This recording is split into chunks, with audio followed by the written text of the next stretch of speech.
Umar Syama'il. Rasulullah. Syama'il. Ya, ya, ya. Syama'il Muhammadiyah. Bak mengenai Umar Rasulullah Sallallahu Alaihi Alaihi Wasallam. wasallam.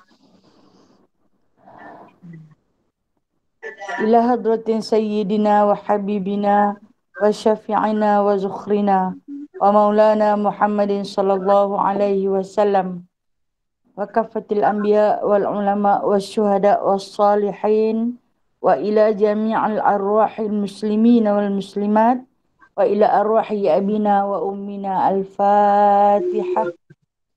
أعوذ بالله من الشيطان الرجيم. بسم الله الرحمن الرحيم. الحمد لله رب العالمين الرحمن الرحيم مالك يوم الدين إياك نعبد وإياك نستعين اهدنا الصراط المستقيم صراط الذين أنعمت عليهم غير المغضوب عليهم ولا الضالين.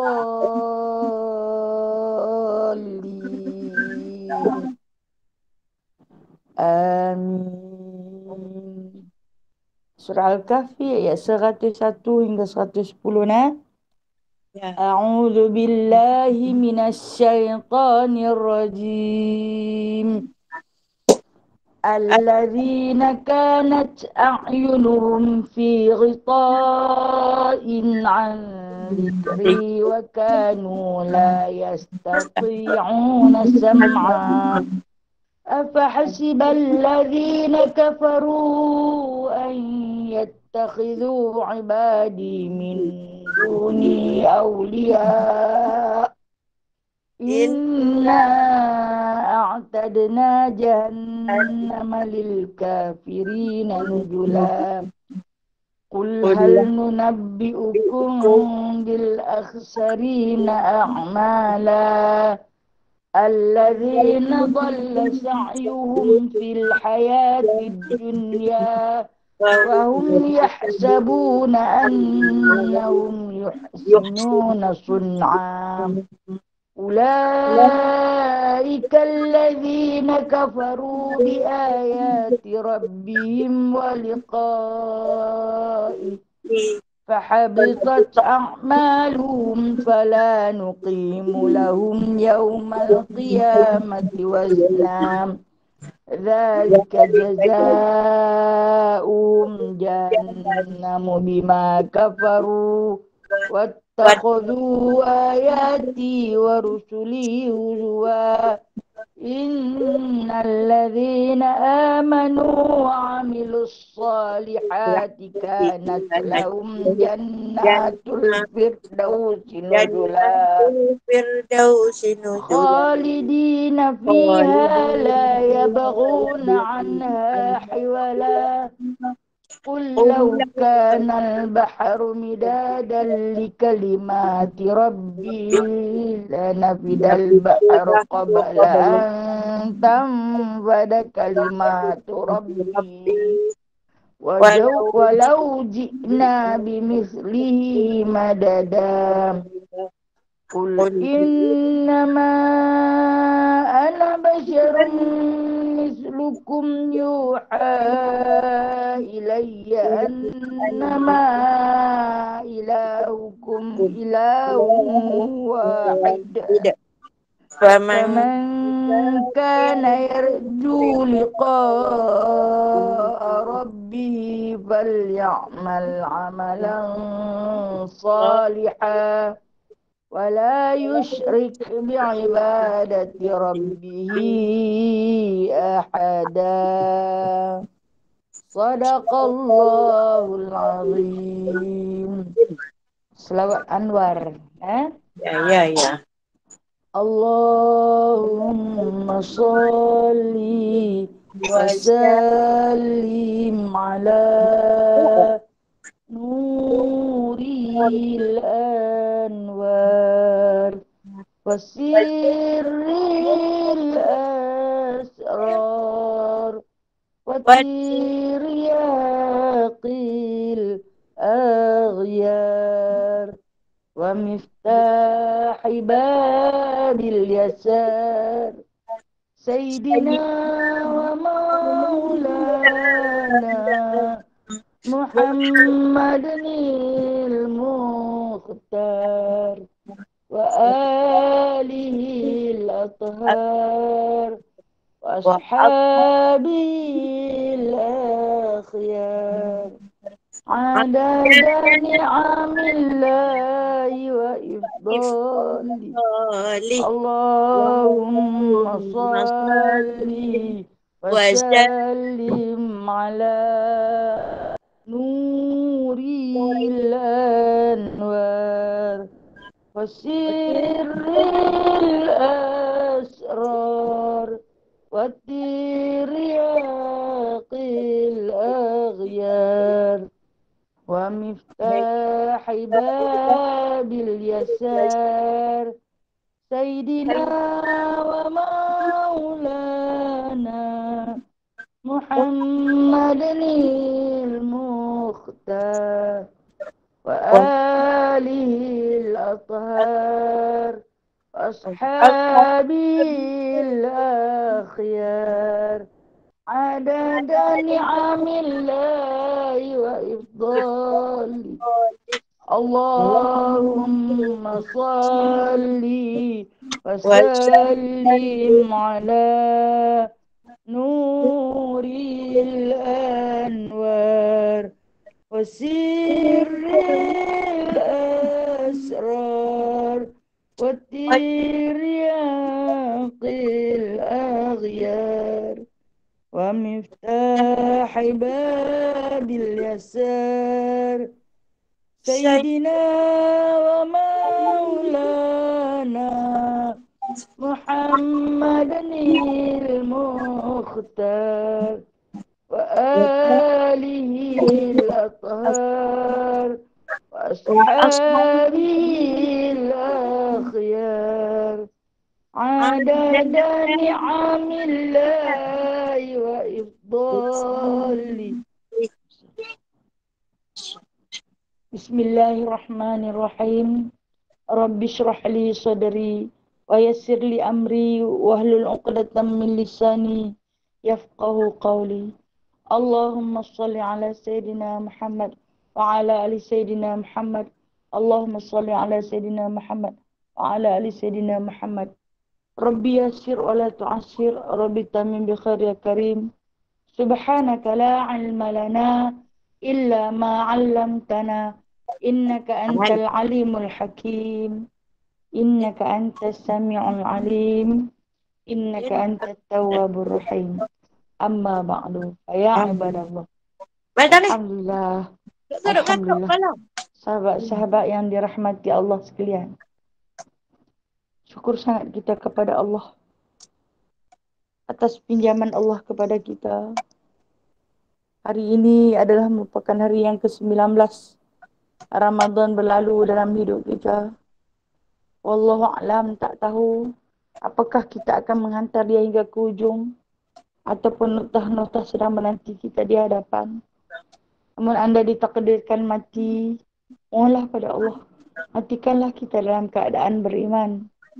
Mudah-mudahan kita dihidupkan dan dimatikan dalam beriman, insyaAllah. Satu harapan yang paling tertinggi, kita harap sangat kepada Allah Subhanahu Wa Taala. Seperti mana saya maklumkan pada kuliah yang lalu, hari ini kita akan belajar ataupun membaca hadis mengenai umur Rasulullah Sallallahu Alaihi Wasallam. Apabila umur baginda dibicarakan, bermakna kita hampir sampai kepada bab kewafatan Rasulullah Sallallahu Alaihi Wasallam. Baik, kita baca dulu hadis yang ke-378. Bismillahirrahmanirrahim.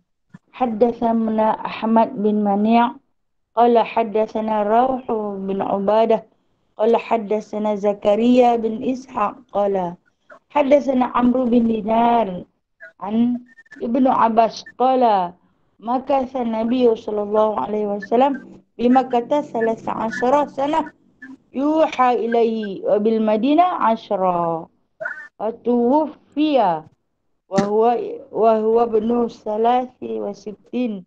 Ibnu Abbas radhiyallahu anhu Rasulullah sallallahu alaihi wasallam tinggal di Mekah selama 13 tahun.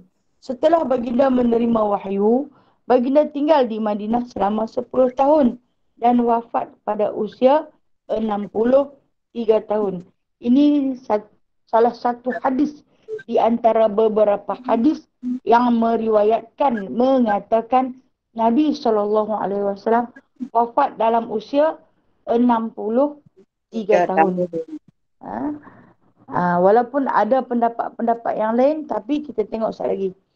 Adakah pendapat itu sahih ataupun dhaif untuk kita kaji dan perhatikan secara tepat melalui hadis-hadis yang sahih sahabat-sahabat yang terdekat hari ini Ibnu Abbas.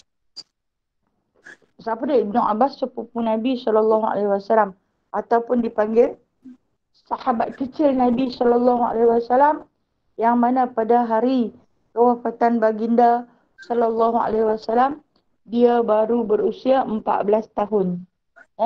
Tetapi dia di antara sahabat-sahabat yang paling hebat dan faqih kerana doa Nabi SAW yang dia menjadi faqih, anak kepada Sayyidina Abbas bin Abdul Muttalib, bapa saudara Nabi. Yang mana kata beliau, dia kata Nabi ni, dia kata tinggal di Mekah selama 13 tahun.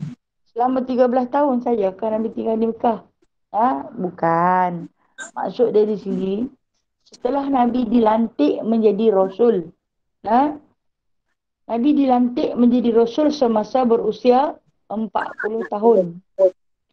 Bila terlantiknya baginda SAW sebagai Rasul, maka terpikullah di atas bahu baginda amanah untuk mengajak puak-puak musyrikin Quraisy kepada akidah menyembah Allah Ta'ala.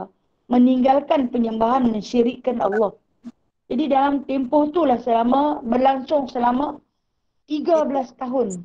Nabi pujuk, Nabi ajak puak-puak musyrikin Quraisy ni tinggalkanlah kepada melakukan amalan-amalan syirik. Di antara amalan syiriknya iaitu apabila mereka nak mengadakan satu musafir atau nak pergi berniaga, mereka nanti tengok anak panah. Kalau anak panah yang diletakkan di dalam air itu timbul di sebelah belakang, maka bermakna perjalanan itu tak baik, tak payah pergi. Kemudian mereka akan cari Tok Nujum, buat telik tapak tangan, tengok di tapak tangan, jodoh dan sebagainya. Ini yang di antara disebut sebagai khurafat. Walaupun di bibir mereka tak henti. Wallahi, wallahi, demi Allah tu selalu ada di bibir mereka. Tetapi dalam masa yang sama, mereka juga mensyirikkan Allah. Bahkan mereka mengaku mereka beragama daripada agama Nabi Ibrahim alaihissalam. Tapi dalam masa yang sama, mereka sembah Nabi Ibrahim. Jadi, tempoh berapa lama Nabi SAW nak membersihkan perbuatan-perbuatan ataupun kepercayaan syirik di kalangan musyrikin Quraisy ni, Nabi ambil masa 13 tahun. Bukan kata makin nak elok, makin lama makin teruk layanan mereka kepada Nabi SAW. Makin lama makin teruk, makin lama makin teruk. Keburukan mereka melayani Nabi sehinggalah kepada tahap menangkap para sahabat, lalu dibunuh, disiksa, dizalimi. Hinggalah kepada saat yang paling kemuncak, mereka bermusyawarah secara sulit untuk menangkap Nabi SAW lalu membunuh baginda. Barulah wahyu turun. Barulah wahyu turun apabila sampai kepada kemuncak pengkhianatan, kezaliman mereka itu membunuh Nabi. Ada pula bagi rancangan, tangkap dia jangan bunuh terus. Kita siksa dia dulu. Kita jemur dia di tengah panas matahari. Kita potong lidah dia yang petah bercakap. Kita siat kulit-kulit dia. Dengan niat yang begitu zalim untuk menganiayai Nabi SAW. Akhirnya Allah Ta'ala pun menurunkan wahyu. Selama tempoh 13 tahun. Disertailah dengan beberapa peristiwa menyedihkan. Iaitu kewafatan Sayyidatina Khadijah binti Khuwailid. Diikuti dengan kematian Abu Talib. Bapa saudara Nabi. Yang banyak bagi sokongan kepada Nabi. Jadi keadaan ini menyebabkan Baginda SAW bertambah sedih. Bertambah sedih. Dicampurkan pula dengan keadaan puak-puak Yahudi yang semakin menindas baginda. Lalu Allah Ta'ala cuba melindungi baginda dengan cara menurunkan wahyu untuk baginda berhijrah. Maka berpindahlah Nabi SAW. Pindah ke mana? Pindah ke bumi Yathrib. Pindah ke bumi.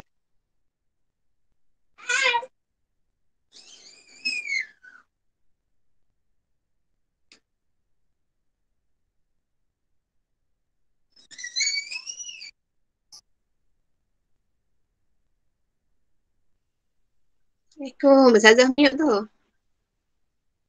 Ustazah pergi tekan mute. Ustazah pergi tekan mute, tak dengar. Tak dengar. Okey, dengar balik tak? Dengar balik tak? Saya tak tekan bila dia automatik bila bunyi bising di luar sana, dia tekan sekali hak saya. Oh. Dia tekan sekali hak saya, dia auto. Nah, okey. Okay. Dengar balik nah. Okay. Okey, maaf nah. Tak apa. Okey. Ketika mana Sayyidina Ibnu Abbas ini meriwayatkan hadis ni, Nabi dah pun wafat. Nabi dah pun wafat. Dia pun cerita, dia kata, bila dah selama tempoh 13 tahun ajak orang buat baik, orang tak mau buat baik. Allah Ta'ala kata keluarlah, pindahlah pergi tempat lain. Hadis ni dia nak cerita dekat kita, bukan senang kita nak ajak orang buat baik tu. Susah. Mereka ada rasul di depan mereka. Ada mukjizat yang berlaku di depan mata. Tapi mereka tak mau beriman. Mereka tak mau ikut. Sebab tu Rasulullah puji umat terkemudian. Kita tak ada rasul depan kita. Kita tak ada mukjizat di depan kita. Kita hanya membaca sejarah-sejarah.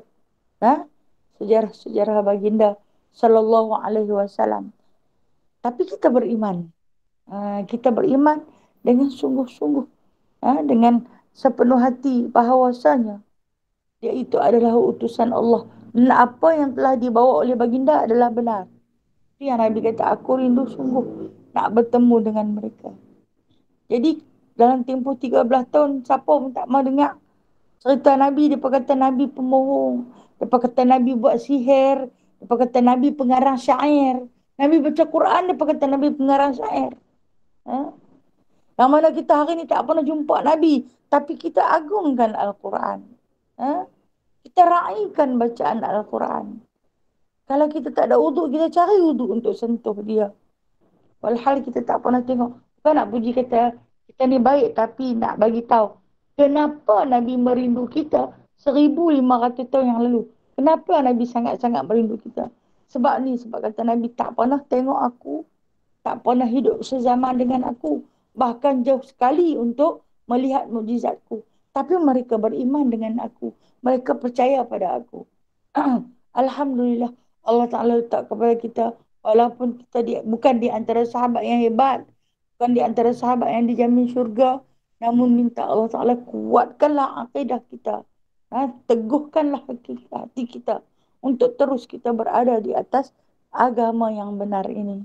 Kerana agama ini yang akan dicari di akhirat nanti. Inna dina indallah al-Islam. Sesungguhnya agama di sisi Allah adalah agama Islam. Jadi berbahagialah kita yang duduk di atas landasan Islam. Lepas tu untuk tempoh berapa lama Nabi pindah ke Madinah. Nabi duduk di sana selama tempoh 10 tahun. Jadi tak lama tau. Kalau kita tengok 13 tahun di Mekah waktu sampai wahyu. Walhal baginda lahir di Mekah. Masa berumur 53 tahun baru Nabi pindah. Pindah ke Madinah hanya 10 tahun. Tetapi Nabi berjaya mengislamkan hampir kepada 90% umat manusia ketika itu. Selepas tempoh 10 tahun. Yang ni kita kena ambil kiasan daripada hadis ni. Bukan semua orang tak suka dekat kita dan bukan semua orang suka dekat kita. Hang cerita hak baik pun orang tak suka, hang cerita hak buruk lagi-lagi lah orang tak suka. Kita tak boleh paksa orang untuk suka dekat kita.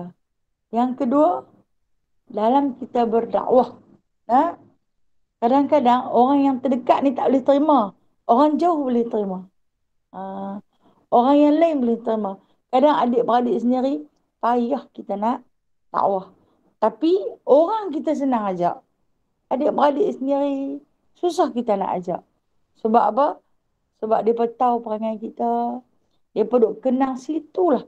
Dia duk sebut situlah perangai kita. Diungkit-ungkitnya. Allah, dia dulu pun macam mana. Dia dulu pun tak betul. Tiba-tiba nak main ajak kita begini. Hang betul diri hang dulu. Hang betul ahli keluarga hang dulu. Dia akan ungkit kita punya keturunan. Latar belakang kita. Ini yang kata. Kadang-kadang Allah Ta'ala letak kita dalam berdakwah. Dalam kita nak ajak orang buat baik ni. Di kalangan ahli keluarga ataupun orang yang terdekat dengan kita. Susah kita nak cakap. Kita cakap tu ada saja yang dicantat. Tapi kalau dengan orang lain, alhamdulillah lebih mudah. Ini ujian kepada Rasulullah. Ujian yang Rasulullah terima. Begitu juga kalau hari ini kita menerima yang sedemikian, maka tak mengapa. Kadang-kadang mereka pilih pula kita, ya orang lain ni dah jadi ustazah. Kita dalam senyum, hati ada rasa sedikit terguris. Bila kita dipanggil ustazah, kita tahu setakat mana kemampuan kita, Mungkin dari segi pakaian, penampilan kita berpakaian berubah sikit. Kalau dulu kita bertudung pendek, kemudian kita labuh sikit, kita kenakan stokin, dia pun tengok dandan, dia pun kata, kalau ni dah jadi ustazah. Kita yang bukan ustazah ni rasa apa? Rasa kecil hati kan, tu adik-beradik punya mulut lah tu, ni boleh rayakan, jaga-jagalah. Macam-macam lah yang akan kita temui, yang positif dan juga negatif. Kita ambil lah yang baik. Ambil yang baik saja. Sebab Rasulullah terima macam ni semua. Dia terima dah. Kita yang mahu nak lalui. Jadi kata Ibnu Abbas ni, bila dia duduk 15 tahun di sana, di Mekah, 13 tahun di Madinah, maka menjadikan 23 tahun. 23 tahun itu lengkap turunnya Al-Quran. Penurunan Al-Quran secara lengkap turun selama tempoh 23 tahun. Baru khatam. Kita alhamdulillah nak khatam Al-Quran sehari sekali pun boleh. 2 hari sekali pun boleh. 5 hari sekali pun boleh. Sebulan sekali pun boleh. Setahun sekali pun boleh. Seumur hidup sekali pun boleh. Tapi Rasulullah mengambil masa 23 tahun untuk khatam kerana penurunan Al-Quran berlaku secara sedikit demi sedikit. Hikmah dia, setiap peristiwa ada dalil. Setiap peristiwa ada dalil. Tak dia main semua seketul, tak ada dalil. Tak ada masalah nak diselesaikan. Jadi dalam tempoh 23 tahun itu, apabila sempurnanya Al-Quran diturunkan, maka hadirlah ayat yang terakhir. Ini pandangan ulama berbeza-beza. Teraikan pandangan ulama pada ayat Al-yawma akmaltu lakum dinakum wa atmamtu alaikum wa raditu lakumul islam adina. Pada hari ini, aku telah sempurnakan kepada kamu agama kamu. Dan aku telah redha kepada kamu Islam itu sebagai agama. Jadi ayat ini turun di Wadi Uranah, di Jabal Rahmah, Padang Arafah. Ayat Al-Yawma akmaltu lakum ni. Di Wadi Uranah, di Jabal Rahmah, Padang Arafah. Nabi duduk di atas batu yang agak tinggi sedikit, berdiri. Tiba-tiba Nabi baca ayat ini. Menangisnya Abu Bakar As-Siddiq semahu-mahunya sehingga basah janggut beliau. Ketika mana orang lain semua bersorak gembira kerana Nabi mengisytiharkan Islam telah bebas daripada kezaliman. Islam telah bebas untuk beragama. Siapa saja boleh beragama Islam. Takkan kena tangkap lagi. Boleh sembahyang dekat mana-mana saja. Darah Islam terpelihara. Siapa pun tak boleh tangkap kita, bunuh kita. Kerana al-yawma akmaltu lakum dinakum. Hari ini dah sempurnakan agama. Semua sahabat-sahabat yang ketika itu mengerjakan haji sedang berwukuf di Arafah, bangun berapa orang? Dalam sejarah mencatatkan yang bersama dengan Nabi ketika itu hampir 100,000. Hampir 100,000 umat Islam yang duduk bersama-sama dengan Nabi di Wadi Uranah, padang Arafah, kaki Jabal Rahmah. Bangkit seronok gembira. Tapi kenapa seorang sahabat yang tak berdiri, yang tak angkat kepala, sebaliknya terus tunduk, menangis dan menangis. Menangis dan menangis. Sehingga basah janggutnya. Sehingga basah bajunya. Kenapa? Maka situasi ini telah pun mengambil perhatian Umar Al-Khattab bila dia tengok Abu Bakar menangis. Awaklah menangis, dia kata. Hari ini semua orang seronok. Kita dah bebas beragama. Kita dah boleh makan minum di Arafah. Kita boleh masuk Mekah. Buat umrah bila-bila masa. Bertawaf bila-bila masa. Tak ada siapa dah ancam kita. Orang kafir pun dah dihalau keluar daripada bumi haram. Kenapa engkau nak menangis hari ini? Ya Abu Bakar. Hari ini bukan hari menangis. Rupa-rupanya sahabat setia Nabi ini dah pun rasa. Kalau dah semua sempurna, Rasulullah kan dia kata, bu'istu li utammimal akhlak. Aku diutuskan untuk menyempurnakan akhlak. Jadi bila dah sempurnanya akhlak, maka baginda sallallahu alaihi wasallam dah nak dipanggil pulang. Dia rasa kehilangan. Dia rasa kehilangan. Kita akan baca beberapa hadis lagi. Okey. Kita baca terus yang maksud hadis. Sebab hadis ni semua sama lah. Cuma periwayat saja lain. Saya tak baca matan. Jarir mendengar Muawiyah radhiyallahu anhu berkhutbah. Menyatakan Rasulullah sallallahu alaihi wasallam wafat pada usia 63 tahun. Begitu juga Abu Bakar dan Umar Al-Khattab. Ketika ini saya telah berusia 63 tahun. Ini Jarir.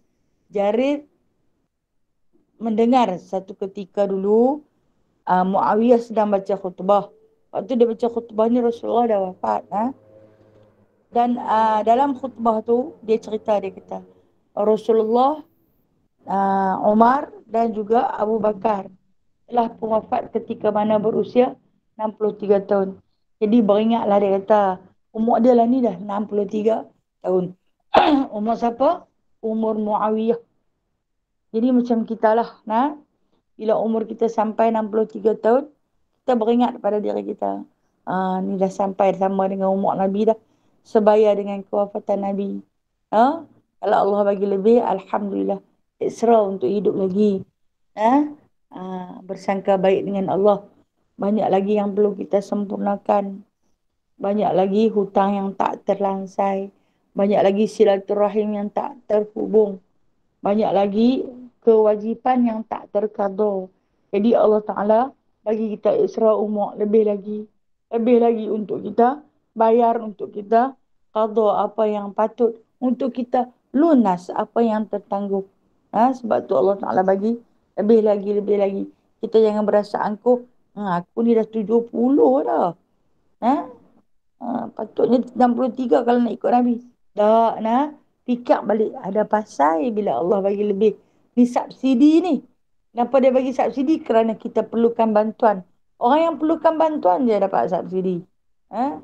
Bantuan yang kita perlukan daripada Allah itu pengampunan, afun, kemaafan daripada Allah, daripada perangai kita sendiri.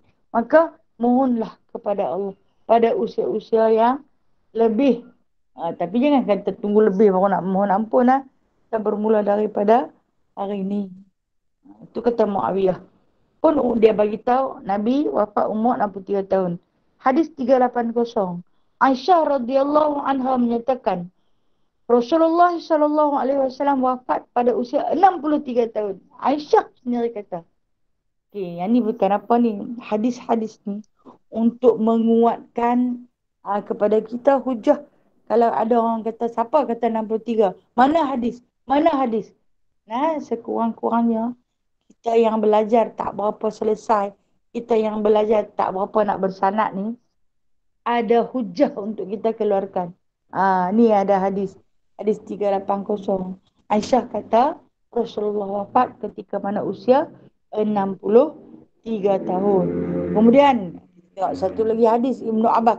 Tadi Ibnu Abbas juga kata. Ni Ibnu Abbas juga kata. Nah? Ibnu Abbas menyatakan Rasulullah SAW wafat pada usia 65 tahun pula dah. Tadi hadis mula-mula kita baca. Ibnu Abbas kata 63 tahun. Yang ni siapa pula dia kata 65 tahun. Baik. Adapun riwayat Ibnu Abbas pada hadis ni yang mana dia kata kekeliruan dia. Kekeliruan Ibnu Abbas radhiyallahu anhuma apabila dia mendakwa dia berkata Rasulullah sallallahu alaihi wasallam wafat semasa usia 65 tahun. Sebab apa? Sebab hadis ni dia diambil daripada Urwah. Urwah ini seorang sahabat yang keliru. Aku dengar Ibnu Abbas kata macam 65 tahun. Apa kata dia kata 63 tahun saja. Tak dengar-dengarlah depan aku kata Urwah. Urwah periwayat hadis ni. Aku dengar dia kata 65. Itulah yang menjadikan khilaf. Menjadikan khilaf. Okey. Kita tak kisahlah. Bab tu nak. Okey. Tapi nak meraihkan hadis ni kita kena baca juga. Dan kemudian hadis daripada Dhafal bin Hamdalah menyatakan bahawa Rasulullah sallallahu alaihi wasallam ketika berumur 65 tahun wafat ketika mana berumur 55 tahun. Dan hadis ni hadis ini adalah dipanggil sebagai hadis mursal dan dia dianggap mungkar. Sebenarnya Nabi wafat ketika mana? Usia 63 tahun. Baik. Hadis 383. Kita fokus pada hadis yang ke-383. Anas bin Malik radhiyallahu anhu menyatakan bentuk tubuh Rasulullah sallallahu alaihi wasallam tidak terlalu panjang.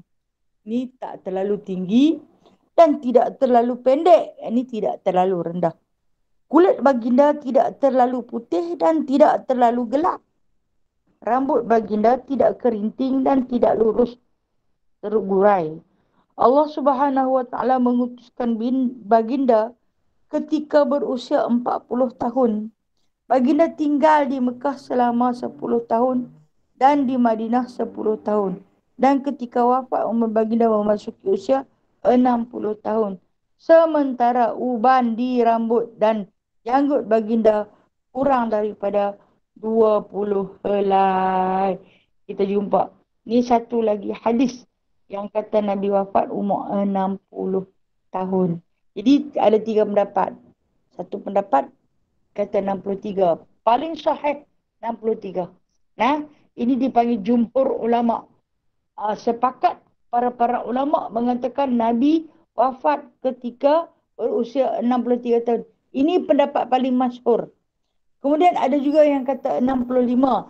Ini dipanggil mungkar. Dan yang baru sudah kita baca tadi, Nabi wafat umur 60 tahun. Ini juga dipanggil sebagai dha'if. Dha'if. Okey. Di antara sahabat-sahabat yang mengikuti usia Nabi, hampir dengan Nabi wafat, kalau kita tengok Abu Bakar As-Siddiq, sahabat setia baginda yang tak pernah terpisah.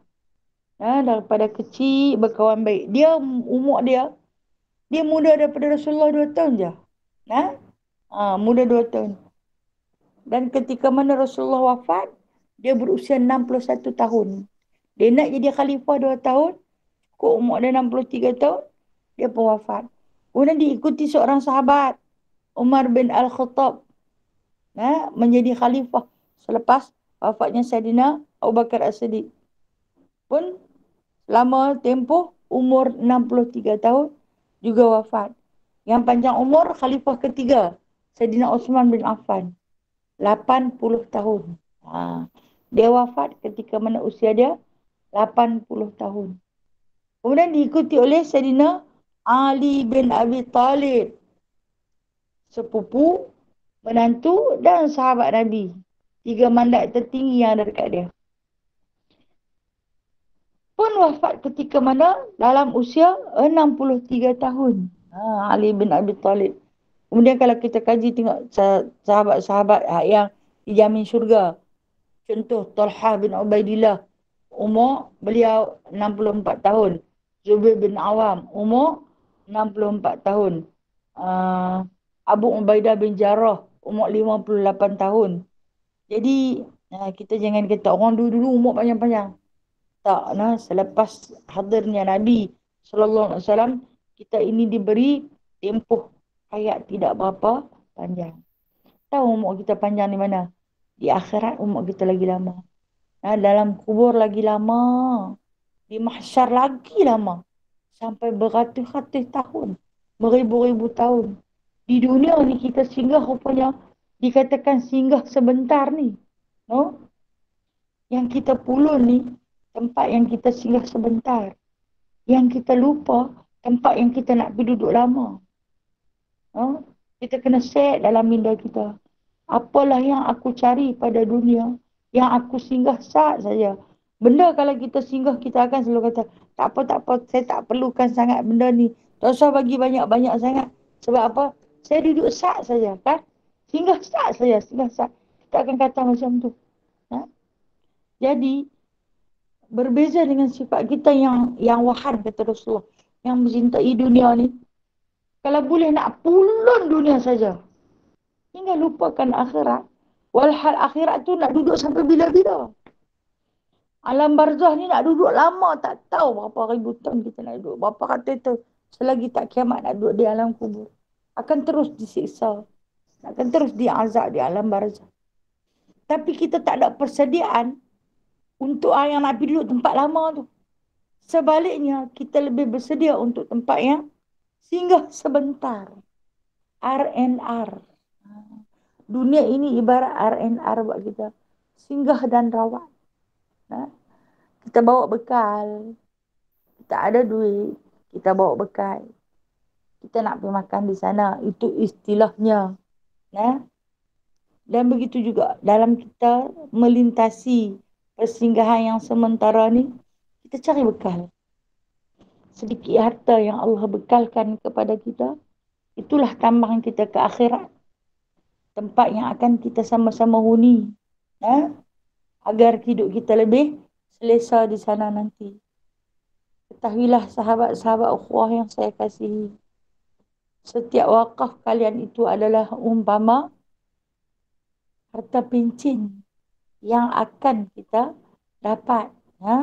Tapi bukan tiap-tiap bulan, tiap-tiap hari. Kenapa? Kerana pemegang pencin kita tu kaya. Siapa pemegang pencin kita? Allah. Dia kaya, dia akan bagi setiap hari. Dia bukan bagi setiap bulan. Tak payah buat permohonan berulang-ulang kali. Sekali kita buat di dunia, imbalan pahala akan diberi berganda-ganda. Sebab itulah para sahabat bila hadirnya Ramadan bertungkus lumus, berlumba-lumba sesama mereka hingga akan tidur bagi mereka itu adalah sesuatu yang merugikan. Sebab apa? Pahala banyak. Kalau kita tak kutip pada bulan ni, macam mana kita nak balik sana? Takut jadi orang yang muflis di akhirat nanti. Takut jadi fakir di sana nanti. Semuanya nak jadi orang kaya jutawan akhirat. Jutawan alam barzah, masuk ke alam kubur, dapat berehat. Masa tu tidur sungguh-sungguh. Kalau kata kita tengok, kita hanya dilapisi dengan kain putih saja di dalam liang lahat. Tapi Allah Ta'ala akan tukar ganti dengan sarir. Tilam empuk yang tebal. Apabila yang mati itu adalah di antara kekasih-kekasih Allah Ta'ala. Inilah yang kata tempat ni tempat singgah sebentar. kita nak kena program dalam kepala kita. Kita nak kena cakap kepada ahli keluarga kita. Kita jangan pulun pada benda yang kita nak singgah. Maksud dia bukanlah buang terus dunia dah. Dunia pun kita ambil sebab dunia jambatan nak ke sana. Kalaulah jabatan ni kita bagi runtuh, macam mana kita nak lintah dia? Kenalah bagi dia kukuh juga. Kan baru kita ada keyakinan untuk melintasi dia ke negeri akhirat. Ini cuma dia nak habang, dia kata. Usia kita di dunia ni tak lama. Pendek sangat. Tapi boleh bagi panjang. Dengan cara macam mana? Dengan cara berwakaf. Dengan cara kita mengajar orang. Katalah anak cucu main suruh tok ke, tok berakan ke, apa tak kisahlah apa yang dia panggil dekat kita. Tolong ajak dia baca Quran. Tolong ajak. Sebab itu jariah kita, no? Dia nak pergi sampai ke akhirat. Panggil main, nak dengar baca Fatihah. Okey, dia bacalah Fatihah, lagu tak betul. Kita perbetulkan. Perbetulkan Fatihah dia. Utamakan bacaan Fatihah daripada surah-surah lain. Kenapa? Kerana Fatihah itu adalah bacaan wajib di dalam solat. Amalan yang paling wajib di dalam kehidupan ialah solat. Kalau tidak ada Fatihah, maka tiada solat. Betul Fatihah. Tangkap seorang-seorang tu perisi dia apa. Kita pun tak pandai mana. Tapi kalau sekadar nak baca Fatihah tu boleh. Kita baca Fatihah. Ajak dia. Sekejap lagi suruh kata pula. Esok main pula apa ngaji tak ubah-ubah. Kerja duk baca Fatihah. Nak memperbetulkan. Bila betul bacaan Fatihah dia, betul lah solat dia. Itulah dikatakan amal jariah yang boleh kita tinggalkan. Itu harta pencen yang kita akan dapat. Harta pencen yang akan sampai setiap hari. Sehari 5 waktu dia semayang. Ataupun dia semayang sunat rawatib. Sampai. Sebab pemegang pencen kita tu kaya. Dia akan sentiasa bagi. Sampai di sana nanti berehatlah kita. Walaupun hidup tak lama, boleh kita panjangkan. Tak kerja pun dapat duit lagi, no? Tak kerja boleh dapat. Itu harta pencen. Daripada amal jariah yang kita lakukan semasa hayat di dunia. Okey. Seterusnya, kita tengok hadis tentang kewafatan baginda sallallahu alaihi wasallam. Okay, baik, ada yang tanya saya, Khadijah wafat semasa usia? Khadijah wafat semasa berumur 65 tahun. Tak jauh beza kan? Tak banyak berubah, 65 tahun. Kemudian Sayyidatina Aisyah, isteri termuda Nabi SAW, wafat waktu berusia 63 tahun juga. Ini di antara yang paling, isteri yang paling dikasihi oleh baginda SAW. Yang lain tu kebanyakan para sahabat. Yang paling panjang umur para sahabat, seorang sahabat, kalau kata puan-puan semua ingat, saya ada beritahu. Umur dia paling panjang sebab Nabi berdoa untuk dia. Panjangkanlah umur dia dalam kebajikan. Alimkanlah dia dengan ilmu fiqh. Siapa dia? Anas bin Malik.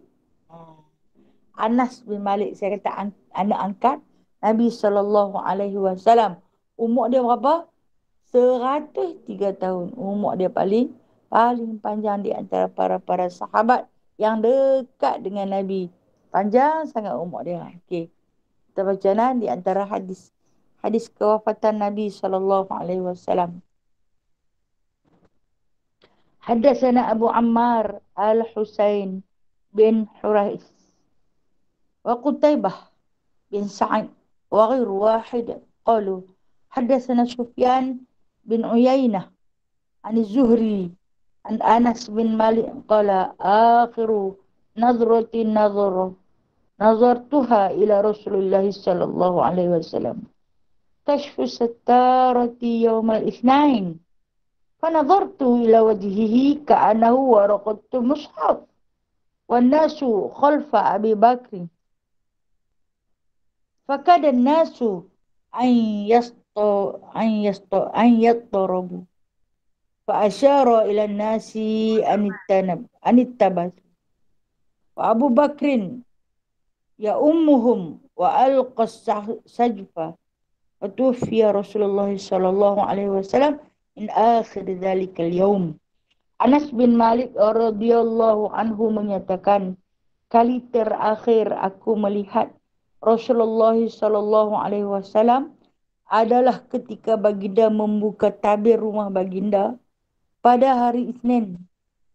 Aku melihat wajah baginda begitu jernih seperti lembaran kertas. Ketika itu para sahabat bermakmum kepada Abu Bakar radhiyallahu anhu. Mereka hampir-hampir memutuskan solat. Baginda memerintahkan para sahabat agar tidak berganjak dari tempat mereka. Dan Abu Bakar mengimamkan mereka. Kemudian baginda meletakkan tabir untuk solat. Rasulullah sallallahu alaihi wasallam wafat pada hari itu. Ini cerita daripada Sayyidina Anas bin Malik radhiyallahu anhu. Kata Sayyidina Anas bin Malik, pada pagi Isnin, pagi mereka sembahyang, mereka sedang bersolat subuh, solat subuh. Nah, setiap hari bila nak solat nanti tunggu Rasulullah. Abu Bakar akan pergi jenguk. Ya Rasulullah, apa khabar hari ni? Hari tu hari ke-12 dah Nabi sakit tu. Sakit. Nabi ni sakit apa? Nabi sakit kepala. No? Nabi sakit dalam kepala. Kalau kita Allah Alam lah nak kata sakit bening kepala ke sakit kepala, nak sakit. Sehingga kan Nabi tak boleh, bila Nabi bangkit, Nabi jatuh. Nabi bangkit, Nabi jatuh. Nah. Jadi Abu Bakar pergi ziarah baginda, Nabi bagi syarat. Tak apalah, hang teruslah jadi imam aku. Gantilah tempat aku. Nah. Itu di antara perintah Rasulullah kepada Abu Bakar. Bila hari itu Abu Bakar ganti tempat Rasulullah. Tiba-tiba dia tengah sembahyang, Rasulullah silap tirai satra, tirai pintu rumah Rasulullah. Kita pintu tak berbuah tirai, kita tingkat kita berbuah tirai. Nak. Rasulullah dia tak sebab, dia tak mahu bagi orang nampak isteri dia terus menerus ataupun ahli keluarga dia perempuan yang terus menerus. Orang daripada jalan orang nampak dah kita ditutup dengan tirai. Nak. Jadi tengah sahabat sembahyang, kata riwayat, dia pun tengah sembahyang rakaat yang pertama. Nah. Rakaat yang pertama dia pun tengah sembahyang. Lepas tu Rasulullah silap tirai rumah dia. Sebenarnya Rasulullah nak sembahyang. Tapi dia teringat nak tengoklah sahabat-sahabat dia. Kan rumah dia dengan masjid tu memang berkembang. Rumah dia tu dalam masjid. Kalau hari ni dia punya makam tu dalam masjid. Jadi dia buka tirai je, dia tengoklah. Tengok jemaah para sahabat diimamkan oleh Abu Bakar As-Siddiq. Yang mana sahabat-sahabat tengok semua nak berhenti, nak putuskan solat ni. Dia pun nampak macam Rasulullah nak main. Dan ketika itu Rasulullah sedang tersenyum. Senyum tengok. Kata Anas bin Malik, wajah dia putih. Macam melayan suhuf. Macam kertas pun sega. Cantik sungguh. Macam melayan kertas. Bila tengok, mereka ni macam nak rongkaikan solat. Macam kita lah. Tangan yang tengah qiyam ni. Macam nak terlepas. Rasulullah nampak keadaan sikap para sahabat yang sedang berjemaah tu sedemikian. Maka Rasulullah mengisyaratkan dengan tangan baginda suruh meneruskan solat. Teruskan. Sebab apa? Bukan Rasulullah nak gelap menjadi imam. Bukan Rasulullah nak gelap bersembahyang. Sekali dengan mereka. Tapi Rasulullah sekadar memandang. Dan kata Sayyidina Anas bin Malik, itulah pandangan baginda yang terakhir. Baginda tersenyum. Dia kata, dalam hati Anas bin Malik kata, dah sihat dah. Saat lagi, eloklah. Sebab dia dah boleh bangkit. Dia bangkit sendiri. Kalau tidak, dia nanti pergi sembahyang. Dalam tempoh beberapa kali, sahabat-sahabat usung baginda ni. Papah Nabi kiri kanan. Kaki Nabi tak boleh angkat dah. Lepas heret kaki Nabi. Sehingga nampak bekas tapak kaki Nabi di atas tanah yang diheret tu. Dia tak boleh angkat dah kaki dia. Punya sakit kepala dia. Kekasih Allah pun sakit. Kekasih Allah pun sakit. Jadi kalau kita sakit, tanda Allah kasih pada kita sebenarnya. sakit itu adalah kasih sayang Allah pada kita. Rasulullah ada dosa? Tak ada dosa. Kenapa diberi sakit? Itu tanda Allah tunjuk kasih sayang. Jadi kita jangan benci pada kesakitan. Kerana kesakitan itu adalah kasih sayang Allah. Tapi kita disuruh berubah. Ha? Pasal apa? Kita ni lemah. Sakit sikit dah tak boleh nak buat tu. Sakit sikit dah tak boleh nak buat ni. Ha? Tak macam Rasulullah. Kita sambung hadis kita ni. Lepas tu kata Anas bin Malik. Selesai bagi salam ni. Berpusu-pusu sahabat pakat masuk. Pakat masuk di dalam rumah Nabi SAW. Nak tengok. Sihat dah dia. Saat lagi Zuhur, kita dah boleh berimam dengan dia. Peristiwa ni berlaku bila? Pada pagi Isnin. Pada pagi Isnin. Jadi, Abu Bakar rasa seronok, kita kata berbunga dalam hati. Dah sihat dah, dia dah boleh bangun dah. Tiba-tiba dia bagi isyarat. Dia masuk, rupanya dia tutup tirai tu. Dia nak teruskan solat dia. Itu yang kata riwayat, ketika ini Nabi bersolat secara duduk. Nabi solat secara duduk, dia tak boleh berdiri. Dia diberi, dia jatuh. Maka berlakulah khilaf hari ni. Solat duduk. Orang ni kata macam ni, orang ni kata macam ni. Menyebabkan kita keliru. Pegang pada satu-satu. Bukan sekali, bukan dua kali, berkali-kali saya ajarkan. Saya ajar bukan melalui nafsu saya, Saya ambil fatwa daripada Tuan Guru. InsyaAllah, mudah-mudahan benar. Kadang-kadang kita diganggu gugat. Dia bawa keluar main video macam ni pula. Dia bawa keluar main video macam ni pula. Kalau macam tu tak sah, kalau macam ni tak sah. Kita jadi takut. Berpeganglah, yakinlah insyaAllah. Kita di atas jalan yang benar. Sallu kama ra'aitu an usolli, kata Rasulullah. Sembahyanglah kamu seperti mana hampa tengok aku sembahyang. Rasulullah dulu kalau duduk di bawah. Kita kalau duduk di bawah lagi tak boleh nak sujud. Kepala lutut tak boleh nak tekan ke lantai. Maka dengan sebab itu kita cari kerusi. Kita duduk atas kerusi. Dah main kerusi khilaf macam-macam. Mazhab dunia macam-macam. Solat atas kerusi. Minta pada Allah, ya muqallibal qulub, sabit qalbi ala dinik. Wahai Tuhan yang membolak-balikkan hati, tetaplah hati aku ni di atas satu-satu. Kita jadi susah hati lah, takut solat kita tidak sah. Dan pernah berlaku Nabi bersolat duduk. Nabi solat duduk. Sebab apa? Nabi sakit sangat kepala. Dan itulah adalah hari yang terakhir punya subuh dia tengok. Dalam hadis mengatakan duha dia wafat. Pada waktu duha dia wafat. Lepas Nabi solat subuh tu, dia kembali berbaring. Yang tadi dia bangkit berdiri. Bila sahabat-sahabat yang duduk di belakang selesai bersolat dengan Abu Bakar As-Siddiq, dia berpusu-pusu masuk ke rumah Rasulullah. Namun disekat oleh Aisyah. Rumah Nabi tak besar, masuk secara bergilir-gilir. Sikit-sikit saja yang boleh masuk. Ini menyebabkan Anas bin Malik, orang yang paling dekat dengan Nabi. Anas bin Malik, dia duduk dengan Nabi. Dia duduk serumah dengan Nabi. Tak boleh masuk. Sebab apa? Raikan tetamu. Macam dia katalah, hang tak apa Anas. Hang duduk dengan Rasulullah. Hang tak masuk lagi pun tak apa. Jadi, dia pun tunggulah di luar. Tunggu lepas satu kumpulan masuk, keluar kumpulan ni. Rupa-rupanya dengar-dengar kata dah wafat. Sebab tu hadis yang kita baca tadi, Nabi kata itulah yang terakhir aku tengok dia. Aku tak sempat menghadap dengan dia ketika mana dia sakarat. Dia wafat. Jadi, ada dalam beberapa riwayat lain, ketika mana Nabi bertambah ternak sakit, Nabi ni selalu bertanya kepada isteri-isteri dia. Dia walaupun dia tenat, dia dah tak boleh jalan, dia pun kena papah dia. Dia tanya, esok rumah siapa? Baba, esok rumah Juwairiyah. Baik dia pergi duduk dalam keadaan sakit. Pun dia tanya, esok rumah siapa?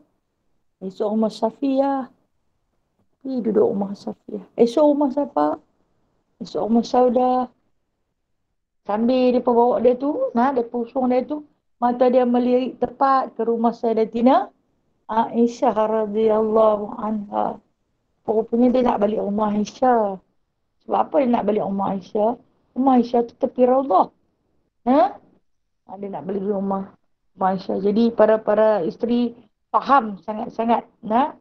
Baginda ingin berada di rumah Aisyah. Nak balik rumah Aisyah. Jadi mereka pun dengan redha hati berikrar bersama-sama.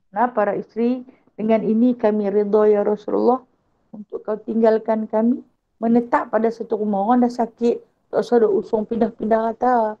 Itulah pendapat para isteri. Duduk rumah Aisyah saja, kami boleh pergi tengok dekat-dekat bilik dia pun dekat-dekat. Jadi kami boleh selalu pergi tengok. Jadi baginda sakit secara berterusan sehinggalah kepada hari kewafatan baginda sallallahu alaihi wasallam. Tempoh sakit Nabi dengan tempoh kematian tu lebih kurang 2 minggu lah. 13 hari, 14 hari macam tu lah. Dia mula sakit pada 29 Safar. Dan dia wafat pada 12 Rabiul Awal, hari Isnin, waktu duha. Dia lahir 12 Rabiul Awal, waktu subuh. Dia wafat 12 Rabiul Awal, hari Isnin juga, waktu duha. Jadi kita ni setiap kali datangnya hari ulang tahun kita kena beringat dalam diri kita. Mungkin hari ulang tahun ni adalah hari kematian aku. Sebab banyak para sahabat yang dijemput oleh malaikat maut pada hari kelahiran. Pada hari kelahiran. Tapi kita kena tahulah, kita beranak berapa hijrah. Berapa bulan hijrah. Bukan Januari, Februari, Mac, tak dah. Cara bulan hijrah. Saya kalau nak ikut kalender Islam, saya lahir pada 27 Rejab. Peristiwa Isra Mi'raj, senang nak ingat. Kita duk kira bulan-bulan Masihi, utamakan bulan-bulan hijrah. Jadi dalam riwayat mengatakan Nabi tidak disempurnakan jenazahnya selepas Nabi wafat tu hampir 3 hari. Hampir 3 hari barulah disempurnakan kerana untuk menyempurnakan wasiat yang belum termeterai. Nabi tak boleh wasiat siapa nak jadi khalifah selepas Nabi wafat. Jadi berlaku sedikit khilaf di kalangan para sahabat Muhajirin dan Ansar. Muhajirin kata kita bagilah Abu Bakar. Ansar kata tak boleh, Abu Bakar pendatang juga, bukan penduduk tetap. Jadi bagilah orang Madinah. Lalu ni kita buat bergiliat-giliat.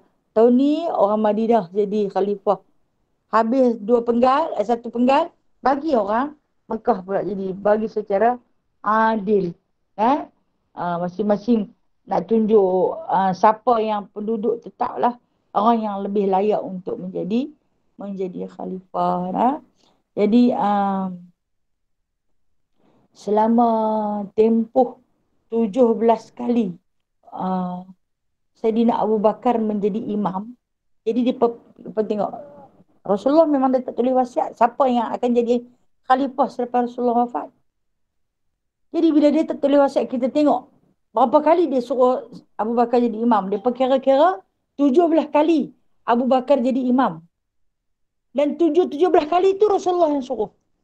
Maka layaklah Abu Bakar itu menyandang jawatan sebagai khalifah yang pertama selepas wafatnya Rasulullah. Dia kira dia paling banyak jadi imam. Jadi maka termeterailah satu perjanjian sumpah setia untuk melantik Saidina Abu Bakar As-Siddiq menjadi imam. Jadi Nabi wafat waktu duha. Para sahabat semua pakat tak boleh terima kata Nabi wafat. Sampai bila dia tunggu sampai petang. Sampai asar. Tunggu bangkit tak bangkit, tunggu tak bangkit. Sebab jasad Nabi semakin mewangi. Semakin wangi, semakin wangi, semakin wangi. Kata kalau orang mati, bangkai manusia akan berbau busuk. Tetapi ketahuilah bahwasanya jasad baginda SAW semakin harum tanpa mengenakan apa-apa minyak wangi. Dia bertunggu sampai waktu petang, barulah semua sahabat menerima hakikat dengan hati yang sedih, yang pilu, bahawasanya telah kehilangan satu jasad yang menghiasi bumi dan langit serta 7 petalanya telah pun kembali menghadap Allah Azza wa Jalla. Namun jasad itu semakin mewangi. Kan kata Isnin dan Selasa. Bila Selasa tak boleh nak disempurnakan lagi. Apabila tak ada lagi siapa yang naik. Kemudian Rabu malam baru disempurnakan jasad baginda sallallahu alaihi wasallam. InsyaAllah ada rezeki nanti kita akan baca macam mana disempurnakan jasad, bagaimana cara baginda sallallahu alaihi wasallam wafat, siapa yang teman Rasulullah. Nah, ada hadis-hadis ni kita akan baca. InsyaAllah kalau Allah panjang umur kita, kita akan kembali bersyama'il pada hadis-hadis yang terakhir, iaitu bercerita tentang kewafatan baginda sallallahu alaihi wasallam. Wallahu a'lam. InsyaAllah nak panjang umur kita akan kembali lagi bersama. Pak Raya ni nak? Pak Raya, kalau tanya Raya, mungkin sampai habis puasa 6 kita sambung balik nak. Sebab dalam ni tak gaduh, kita ada Google Meet. Namun kalau ada kuliah yang terbuka, saya lebih raikan kuliah terbuka. Sebab saya tak rasa cakap seorang-seorang. Okay, insyaAllah kita akan sambung daripada hadis seterusnya. Nabi sallallahu alaihi wasallam wafat di atas ribaan Aisyah. Atas ribaan Aisyah. Atas ribaan kekasih baginda. Untung Aisyah, wallahu a'lam. Ada soalan dan nak tanya?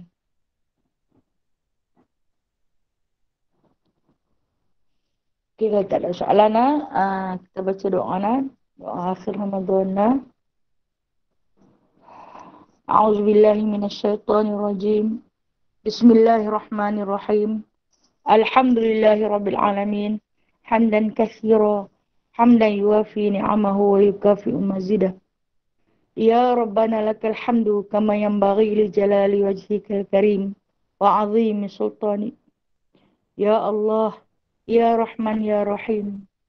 Dalam dakapan Ramadan yang suci ini, dengan rasa rendah diri, kami yang kerdil dan hina ini memohon doa dengan penuh harapan kepadamu, Ya Allah. Semoga Engkau sudi mendengarnya, kerana sesungguhnya Engkau maha mendengar. Ya Fattah, Ya Alim, Ya Sami'. Tunjukilah kami yang lemah ini untuk melihat jalan keluar dari semua masalah yang membelenggu diri-diri kami ini, Ya Allah.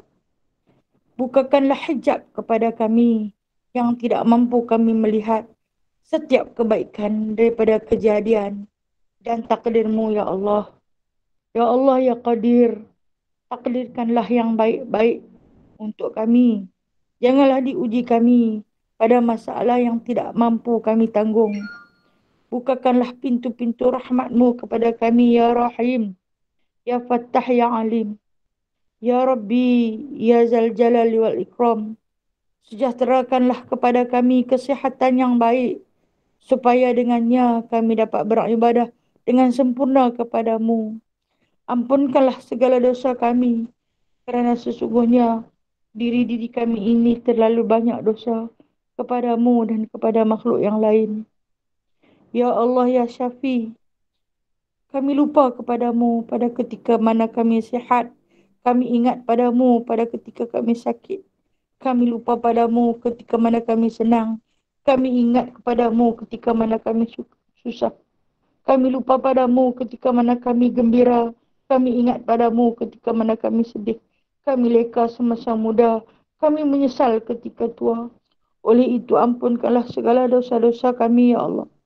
Dosa-dosa kami yang satu ketika dulu pernah lupa, pernah lalai, pernah ketawa berdekah-dekah. Ya Allah, ampunilah dosa-dosa kami, Ya Allah.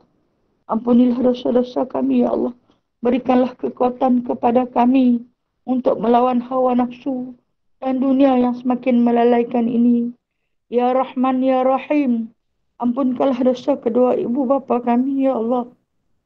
Ampunkanlah dosa kedua ibu bapa kami, ya Allah. Ampunkanlah dosa kedua ibu bapa kami, ya Allah. Halalkanlah kepada kami setiap titik susu yang mengalir dalam diri dan tubuh kami. Gantikanlah kebajikan mereka kepada kami dengan kebajikan yang melaut di barzakh.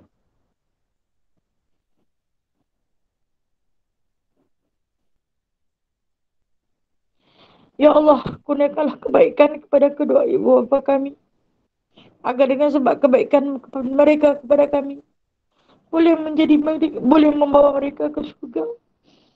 Ya Rahman, Ya Rahim. Pada setiap keringat ayah bunda kami